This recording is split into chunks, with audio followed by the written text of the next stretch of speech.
So yeah, see from the title of the video, I don't need to explain that. Excuse the crunch of leaves and whatnot, it is autumn. Yeah, so why the companions? Well, I'm going to do both. I'm going to do Doctor Who, but probably next year. Just because the companions have never really talked about, are they? And they're kind of the main. They're kind of very important to the storyline, really. You've got to look at throughout from the very first Doctor, which we're never going back that far. We're going back to the modern era. But they kind of define a lot about the Doctor. Even back in the day, they did have a certain amount of pull and influence on him. More so nowadays, because obviously views towards women have changed, rightly so. But in the old days, they still had a certain amount of assertion and power. They weren't all just a pretty face, and obviously as time's gone on, I think Colin Baker may have had a male companion, but it's becoming more so again in the modern era. And they're more than just some young girl being kidnapped by some old man in a box, which when you think about it, is ultimately what it was. This list, I may get to Yaz. I was going to do it in kind of reverse order. I'm currently watching them all back. I think I know enough about Yaz to kind of go through her, but if one jumps kind of to a different day, you know why. Although, no, you can never really tell, can you? But yeah, so I'm going to start with my least favourite, but I pretty much like them all. But it's, again, the order's complicated, and what you define as a companion also gets complicated. For example, I'm not going to put Jack Harkness in it. I may come to him no, I'm just not going to put him in it because he's not in it enough, is he? Whereas maybe River Song, for example, may be in the list. But again, she's not in it a lot, but she's a bit more of a main character, isn't she? Anyway, enough waffle. We all know what it's about. Let's get started. So yeah, first up is the most recent one. Not the most recent one at all. I'm talking complete nonsense. One of the more recent ones, and was she only covered one Doctor, and that's Peter Capaldi's Doctor. No spoilers, but I may be fond of him, and I don't know whether it was because who she replaced. Again, may be seen in the list a bit later, or the actor, or that was the writing for the actor was quite bad. Something about her I didn't vibe with. But yeah, Bill Potts. I'm not going to go too much into it, and I'm not going to talk about the Doctors, but I'll probably have to talk a little bit about the relationship with the Doctors, obviously. But yeah, Bill Potts, she's Peter Capaldi's companion, assistant, whatever you want to call her. And she kind of comes in. She's at university, I think. She's not at university as a student. She does serves chips, and he kind of takes a bit of a shine to her, and she's very curious and very interested in what he says, and she seems to get it. And again, she leans a bit more as a sort of, she's a fun, flippant one, but she does have a kind of big moral compass about her, and unlike, I don't know, straight away, let's say, she's very comfortable enough to tell him what's right and wrong, that he should be doing more to help, and all of that, really. Don't know what to say about her as a character.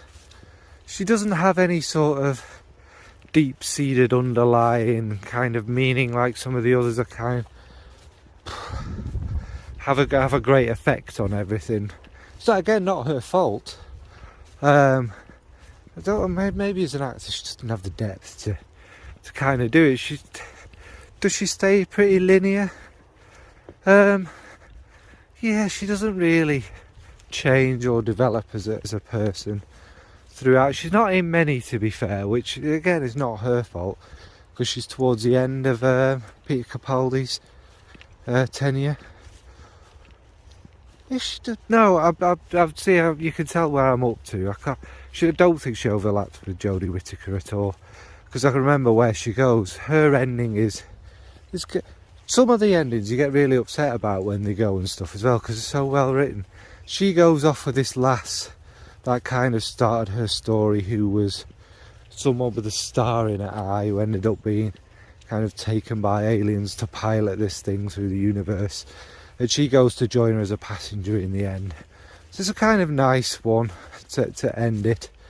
What more can I say about her? Not much. So anyway, what fragrance have I picked?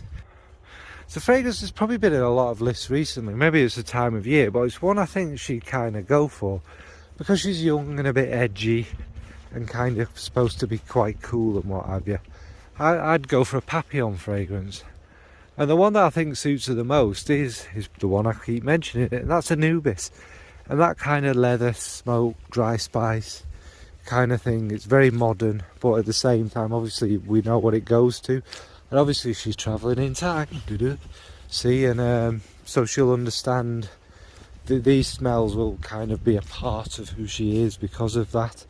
And I do think it's something that I could see the character wearing. I don't need to keep waffling on. So that's Bill Potts. And again, just because she's my least favourite doesn't mean I particularly dislike her or anything, but yeah, she just wasn't the greatest for me. So that's yeah, Bill Potts and Anubis from. So next is probably the most famous one from the modern era, and the first. Again, it's not that. These middle ones kind of all, yeah, alright, whatever. But Billie Piper, and that's Rose Tyler. Rose is the first modern one, and she comes along with Christopher Eccleston. Now, Christopher Eccleston, I'm not going to go into too much detail, but he's a doctor who's kind of, I think their personalities matter, and he's kind of a bit stern and a bit detached, if you like, from humanity, and that these things are important to the way they all interact and what they do. And he's is it maybe a bit childlike, not childlike and giddy and daft, but in his kind of emotional kind of responses and reactions to it. And he does do a lot for her, and him and Billie Piper do grow quite close. And she's a bit of a chav when she starts off. But to be fair, I think she was quite a young actress when she started doing it. But he takes her all these places and stuff, and slowly develops. And she becomes almost as important as him in the stories. She's quite interwoven with a lot of things which come out a little bit later. Remembering all these twists and where they go is going to be impossible, so I'm going to give brief outlooks. But anyway, she kind of develops and develops. But it's not until David Tennant comes about where she really grows. And I'm not entirely... It happens again a couple of times. We'll go over it again, but she kind of... They develop a relationship. Like, I think she pretty much falls in love with him and admires him. She does have a boyfriend. Can't remember his... Mickey. Is it Mickey? He's the Geordie one. No, it's... Oh, I can't remember. She does have a boyfriend anyway and what have you. But anyway, she falls for the older man, David Tennant. And they do have a kind of connection. And he kind of does things again. Maybe steps over the line a bit too far to help her and such like. And in the end, it's quite clear that he's fallen in love with her. And they have to separate at the end. Again, I'm trying to not put too much spoilers, but not too much detail. But he has to leave her behind, ultimately. Let's just say in a parallel universe where they can never see each other again. It's quite an emotional one. You grow fond of Rose. And she develops as a character quite a lot, actually, from some naive chav to a chav with a bit of an understanding and a bit of a heart and stuff. And such a deep connection to the Doctor. Yeah, I like Rose, but obviously she's down here because I like other people better. So for Rose, what have I picked? Well, she's a bit of a chav, and her name is Rose. And I do think she's one of, even though it's quite expensive, I do think it's the sort of thing she'd buy. And that's Delina from Parfums de Marly. Again, I might have mentioned this recently, but I just think it goes with it. It's got Rose in it. Rose, there you are. So you have an obvious connection there. But it's a common DNA. Let's call it a version of Delina. It's a common DNA, that kind of bitter sharpness in some shampoo. And it is one that, if you remember back, pre-Delina, it's a DNA you definitely smelt before, these shampooy fragrances and whatnot. Le Ciel, Le Belle, whatever, that one from Lancome, the CS Belle. Why can I not? You know what I mean. I'll put it on the screen. My mind is not completely focusing. It's very cold. But that would suit her well. The kind of chavvy, shampooy, rosy fragrance. And yeah, that's it. I have no more to add to that. So for Rose Tyler is Parfums de Marly. So next is, again, she's a bit of a brief one. And that's Martha Jones. Does she replace Billie Piper? Yes. Yeah, so obviously, you know, it's kind of a struggle when you're replacing such an iconic one. But actually, she does really well. Martha Jones is really likeable. Again, I think she falls a little bit for the charms of old David Tennant, the Doctor. But she's a really interesting character. And again, she's another one that kind of pushes him a little bit more. And she's very independent. There's not a lot to say about Martha, again, because she's not there a long time. But she again, it's not so much as an emotional ride with her, although she does have some kind of deep things. And she gets involved with one of the bigger stories with the Master, and her family kind of get dragged into it, and it kind of becomes, yeah. But what she kind of proves in all of this is that she's a great leader herself. She's very independent. Her and the Doctor bounce off each other with, again, this kind of mutual level of yeah. She doesn't need him, if you get what I mean, which the Doctor's not very used to. And in the end, she ends up becoming a member of the unit. There's no need to kind of waffle on about Martha, because yeah, there's not a lot to say. But what I've picked for her is, so yeah, for come up to what fragrance we pick for her, and I've gone for Grand Soir. And again, it's got this. Grand Soir is not the most unique. It's not blah blah blah. But what it is it's the best. It is the best amber there is. A little bit of spice, but it's predominantly that beautiful, rich, delightful amber. It doesn't have much development or much change on you. And same with Martha, she starts off pretty damn strong and leaves pretty damn strong and what have you. And again, she's probably the best of the best of kind of strong companions who are pretty independent and awesome on their own. She's up there, and that's why she suits Grand Soir. She's likely to wear something like that, incredibly assertive, inviting at the same time, warm and ambery, and yeah, I think it just suits Martha. So for Martha Jones, it is Maison Francis Kurkdjian's. Sorry, got very distracted there. Maison Francis Kurkdjian's Grand Soir. Not strictly speaking a companion, in fact she becomes the Doctor's wife, is River Song, played by Alex Kingston. And I don't know why, but I think we all have a bit of a soft spot for Alex Kingston. She's absolutely fantastic. She kind of starts, it's really complicated because of the way, obviously it's time travel and the things are woven in. She kind of meets him towards the end of his journey. She first appears with, is it Matt Smith? Yeah, I'm pretty sure it's Matt Smith. Actually, it's not Matt Smith, it's David Tennant. She first appears in the library episode and goes. She first appears and then she ends with Peter Capaldi. But she meets the Doctor towards the end of his is it towards his regeneration for Matt Smith? Kind of, but they don't know who each other is. The more she learns about him, the kind of less he knows about her and recognises her, if that makes sense, with Matt Smith. Whereas with Peter Capaldi, again, her ending is quite sad.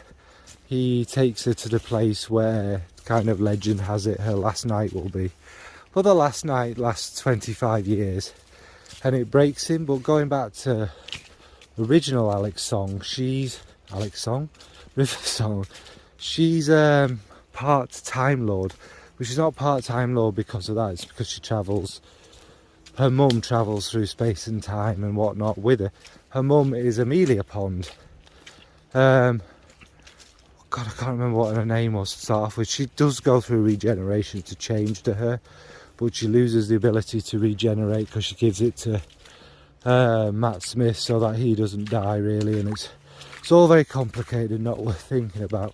But she kind of brings out a different side of the Doctor, obviously, because, well, she's his wife, and because he doesn't really understand what's going on and she knows things he doesn't. She's just a very clever, good character, and obviously Alex Kingston is an absolutely fantastic actor.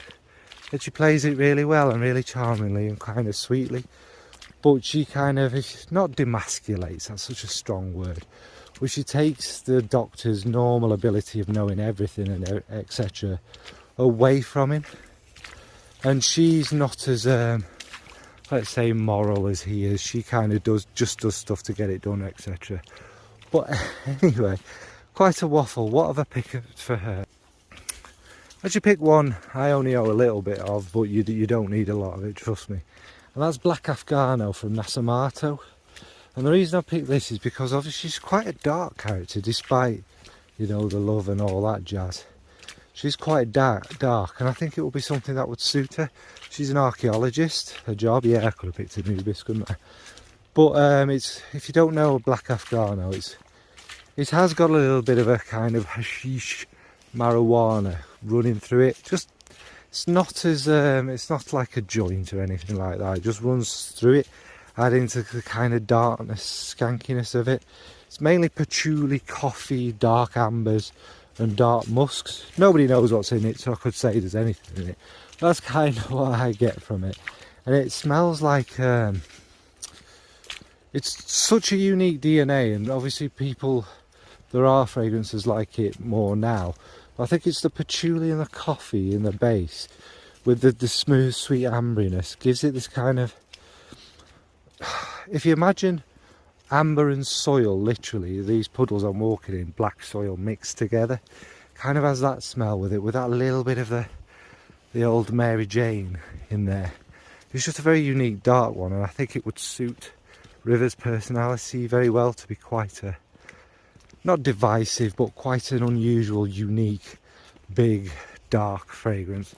So for River Song, I have picked Nasamato's Black Afghan.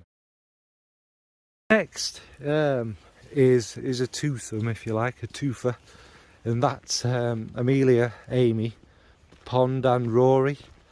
Very different characters, but kind of stream into one. I wasn't going to do them separately. Maybe I'll focus more on Amy because she's the main, the star, if you like. But it's her and Matt Smith, and the relationship between them is a one of love, but it's not a romantic one. Does she fancy him? Not really, not ever. He meets her when she's a very young girl and saves her from some monster in a house, and he makes her promise to come back. But obviously he's not great with time, so he comes back about 20 years later, and she's obviously suffered that kind of waiting for him. She's got a complicated role woven into the story as well, that she's more than what she seems, etc, etc. But he has, is it maybe like a cool uncle kind of relationship with her, where he kind of really adores her and is very protective over her, and develops such a really close, like, family bond. And they say he doesn't have his connection with Rory isn't as strong, but Rory is Amy's husband in the end. But kind of, yeah, they're there to have a relationship, and Rory also has the same kind of love and fondness for obviously it's going to be his wife, obviously in a more romantic thing. And same with I think the doctor Matt Smith kind of developed his relationship with Rory because of their joint adoration, if you get what I mean. They both want the best for her and all of that, and it's not the same closeness, but they do have a close relationship, Matt Smith and Rory. And Rory goes back, basically spends 2,000 years as part of the big story, just sitting there looking after Amelia because of something that happens and stuff. And Amy is, she's fiery, she's Scottish, I suppose they meant to make her fiery. She's quite impulsive, she just acts on raw emotion a lot of the time. She also has the ability to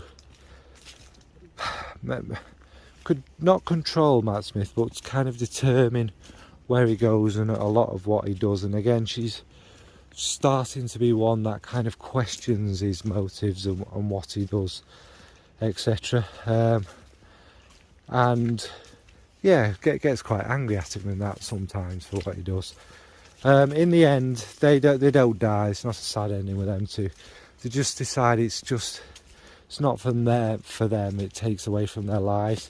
That obviously hits Matt Smith. Strictly speaking, they get stuck in the past, and Amy goes to live with Rory because he can't leave because he'll die because he's really old or something like that. So yeah, quite hard losing more companions, but it starts to get more and more dangerous, where they realise actually something might happen to them that he can't help, and he kind of pushes them away. Anyway, what I've picked for them is Dior Homme Parfum, and I did think about this. I think this is another one I put in the video, but I think it works so well. It's got the dark kind of smoky blackness, if you like, of Amelia, the assertion and what have you. I keep calling Amelia Amy. And then there's the smooth floral touch of the rose and the iris, and the musk's running through it, which is the kind of gentler side, which is Rory. And they both come together to create kind of, well, the greatest designer fragrance there is, I think. But I think it kind of has elements from both the characters that go to make this kind of the fragrance for them. Anyway, that's Dior Homme Parfum from Dior for Amelia and Rory. Next up is David Tennant's, is it his last one?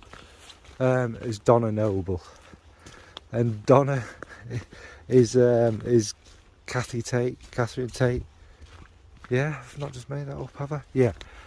She is completely different to any of the other assistants, companions or what have you, in the sense that she literally takes no shit whatsoever. She could not give it a toss. She treats him almost with an element of contempt and kind of calls out his ways, which is also the most curious. I suppose she's come from, I don't know, the most ordinary life, perhaps not. But anyway, he meets her. Does he meet her on the run from a wedding? Yes, I think so. And yeah, she kind of comes upon him, and he's kind of like, I can't even remember the lines, but it's more or less, do you want to come in my box or whatever? And she's like, I beg your pardon. I'm running off with strange men. And it just kind of points out the thing we all think about Doctor Who. He's inviting women into his box and taking them away and stuff. But yeah, she's very blunt with him. And also, she's very deeply emotional and empathetic. And she gives David Tennant that back, which he'd lost a little from the previous tragedies and stuff, and getting attached and whatnot. She most certainly gives him that back after what he's been through and stuff, and kind of kicks him up the backside to do it. Donna is a really interesting one, and her progression and whatnot never changes from the wide-eyed, curious, most human of them all, I suppose is the way of looking at it, isn't she? She has her faults and whatnot, and she goes through quite a tough time. She ends up taking a bit of the Doctor's DNA, which she needs to, and it kind of blows her mind a bit, but in the end obviously she saves him. I think she saves him, actually, thinking about it, more than he saves her in various different circumstances and scenarios. And obviously with it being Catherine Tate, she's quite funny as well, and it goes with it. But in the end, it's again another sad ending, because she'd taken all of that. It was quite dangerous. It would still be in her. Quite dangerous for her to ever think about what had happened and get that power back, because it would fry her mind. So in the end, he has to wipe her mind, which is really quite sad. Now she's come back, so I'll be interested to see what happens with all of that. But yeah, he has to kind of leave her behind, and she's no idea who he is. And for such an ordinary person who's had a pretty crappy life, all these things to be taken from her is really, I'm quite emotional now. But she's another one, again, you connect with really quite deeply. And what I've picked for her is Portrait of a Lady. Now, not because she'd necessarily wear this, but because this fragrance is her. It's having a bit of a sit down, as you can see. And the reason I've picked this is because it's a very natural rose, if you like. Well, we all know what it is. It's very earthy, kind of patchouli rose. But it's very natural. It's quite delicate. Delicate in the sense that it's delicately made. It's quite... It suits a kind of sensitive, thoughtful person, which she is underneath all the bravado and that, and quite human and quite delicate. And I think that kind of touch to nature, it's what makes it beautiful, is that it's how would you say it? It's almost a vulnerable rose in the earth, isn't it? A rose on its own, a rose that could be blown over by a bit of a gust of wind. And that's what you kind of think about with Portrait of a Lady. It's such a delicate, vulnerable fragrance with almost with that feeling, and it's appealing because of that. Again, it's not my favourite because I struggle with the patchouli, but the earthiness, bringing everything together, really suits it. So for Donna Noble is a Portrait of a Lady from Frederic Malle. So finally, my favourite, like I say, there may be some inserts here and there, but my favourite is obviously Clara Oswald. Clara goes up and down with me, really, but Clara starts off, she's with David Tennant, and she has a kind of, there's more to her which I might go into a bit actually with this, but she starts off and she's actually a Dalek. Her consciousness is kept alive somehow inside the Dalek casings, and yeah, it starts off like that, and she doesn't realise she's a Dalek, and she actually saves them all on that, because she's still human, and she's quite, what's the word, just a bit of a lass, you know what I mean? She's friendly, funny, witty, what have you. And obviously when it's Matt Smith's Doctor gets there, he realises she's a Dalek and tells her that, and she ends up saving them all anyway, even though, you know, obviously she's not too happy about that. So anyway, he meets her later on, she dies there, and he meets her later on in another episode, and he kind of recognises it as the... Oh, is that... Hang on. No. Yes, he does meet her on it. I'm confusing two storylines here, but he meets her up quite later on. It might be a Christmas one. And she dies again there. She basically sacrifices herself trying to help people and that. And then he realises he's seen her before, and he realises that she shouldn't exist and that he tries to save her. But then he goes back through time and finds her again, and that's when she kind of becomes... no, she rings him and he realises it's her again, because of something that's happening. So she becomes his companion anyway. And Clara's quite... she's quite, like, she's got a mixture of them all, I suppose, if you look at it like that. She's quite assertive, she's quite emotional, she's quite deep. Her and Matt Smith develop a very close relationship that might almost be romance, but not quite. But she obviously adores him, and he has a great feeling for her. And yeah, it's just, again, it may be a little twinkle of romance that perhaps shouldn't be there. But then what helps Clara develop more as a character, because she's really likeable then, is when David Tennant comes in. Peter Capaldi comes in. And obviously he's old, he's not some young charming man like Matt Smith is, and so the relationship changes to a point, if you get what I mean, because there's not that spark there. So she's quite harsh on him at first and quite standoffish. And Peter Capaldi is a very different Doctor, we'll put it that way, and he does things differently, and he's got a real dark, cynical side to him. But again, he kind of warms very well, he always cares about her, but she pushes him to develop a more empathetic kind of emotional side to him, and not be so cynical and bitter, and not be so on that edge, not thinking he can do what he does, but he does get very angry and thinks, why shouldn't I be able to do this, etc. And she brings him down on a level.